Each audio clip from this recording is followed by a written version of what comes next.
Hey guys, we've got Memorial Day Murph tomorrow. I'm going to go through a relatively brief discussion on why we're going to scale, a review of each movement, and how we're going to go through a review of what the movements are, how to optimally execute each movement, why we're going to scale when we need to, and different methods of scaling. First of all, the workout is run a mile, do 100 pull-ups, 200 push-ups, 300 squats, and then run a mile. One of the higher volume CrossFit named workouts. The poison and both the potency are in the reps, the volume of repetitions. But that's twofold. It's not only the risk of rhabdo due to a high volume of eccentric movements, but if we're not using optimal mechanics in each movement, then we're logging a bunch of junk reps with increasing the amount of load on our joints in a poor position and increasing the risk of injury down the road or during that workout. Okay? So let's first talk how to optimally do each movement. For the run, if you stand all day like this, externally rotated position, you hear me often talking about reaching full hip extension and internal rotation in our stride in the run. What I'm saying is don't run like a duck, right? If, however, you stand like this all day, it's hard to change that in your run. You'll have a tendency to do it. So during our warm-up, you can expect to see the couch stretch, a good solid long iteration, the couch stretch, which forces you into an extended and internally rotated position in the hip to warm that up.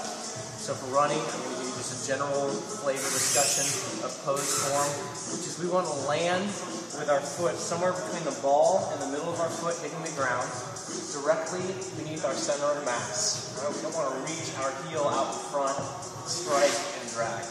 Our foot hits between ball foot and middle of foot, right under our center of mass. We want our foot on the ground as short as possible. So the second it hits, I'm thinking about pulling that foot right back up, okay? I've got a relaxed ankle. I'm not pointing it, I'm not extending it, and likewise I'm not flexing it. It's just a relaxed ankle that goes right up the side of my foot. Notice my knee goes forward, but I'm not doing like a marching band high kick kind of thing. Okay? So the foot hits and lifts right back up. You can imagine just hopping on the balls of your feet. That's essentially the feeling of picking a foot up. And then both feet. It's a relatively quick tempo. The elbows are bent more than 90 degrees. Think of externally rotating the shoulders, the armpits forward, and a light relaxed grip on our hands, okay? This is the position. So that's the brief discussion of running. Obviously, we're going to scale the running to rowing if you have any knee or ankle issues. And then scaling the volume of the running. A lot of people will initially start with like a half Murph. I'll have big general recommendations at the end, but that would be an 800-meter run at the beginning and end, or in theory all the way down to 100 meters out, 100 meters back kind of thing for 200 meters at the beginning and end. All right, next when we get back in, you've got 100 pull-ups, 200 push-ups, and 300 squats. You can partition them however you want. A lot of people will do 5 pull-ups, 10 push-ups, 15 squats, or 5 push-ups, 5 pull-ups, 5 push-ups, 15 squats, and just do that over and over again, mimicking a workout called Cindy. So you've gone through 20 rounds, and then you're ready to finish out with the last mile. Let's talk pull-up mechanics. All right, I'm going to start first of all with those doing kipping pull-ups. For a kipping pull-up, for proper mechanics, so we're not hurting our shoulders, hips, and lower back, we want a full overhand grip. All right? If you're using some sort of mixed grip, that's okay, but we still need to find the external rotation in the arm, spin and lock our shoulder into place. Okay? Next thing we need to think about is getting the midline stable, squeezing our butt and tightening our abs. Yes, even in a kip. Okay? So our kip swing looks like this. There's not a lot of travel with the feet. Okay? You also notice my knees don't bend and my feet don't flop back. All that does is brace the midline and loads the lower back and the shoulders and the elbows, and will end up hurting you in the long run, either in that workout or in the long run. So this is what we're looking for in a kip.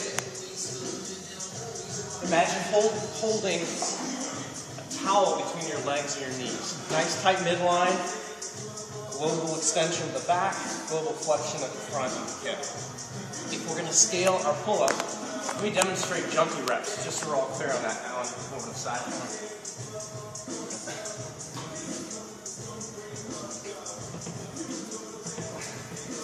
see the hammering on the shoulders. If you find yourself frogging in your kip, shoulders hurting, elbows hurting, you're probably not executing our kip correctly. Scaling the pull-up, because we want optimally engaged midline, so solid midline.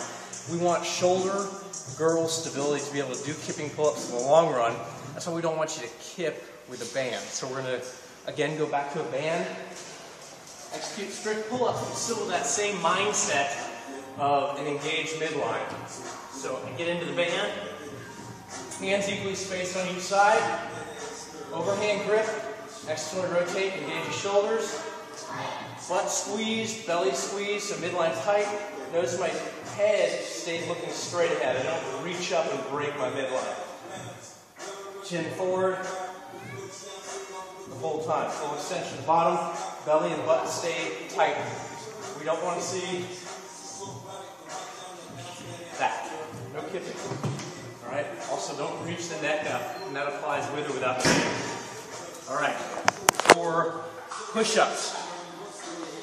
We'll talk air squat at the end, but in the squat we always talk about keeping as vertical of a shin as possible, as long as possible, not letting the knees shoot way out over the toes. The same applies for the pull-up. We're going to try to keep the elbow, which is equal to the knee, right above the wrist, equal to the ankle as long as possible. So this is my forearm is my shin. So I go down for the push-up, again, thinking midline stability first, and torque in the shoulder. So fingers, just like toes in the squat, pointed straight ahead. Elbow pits forward.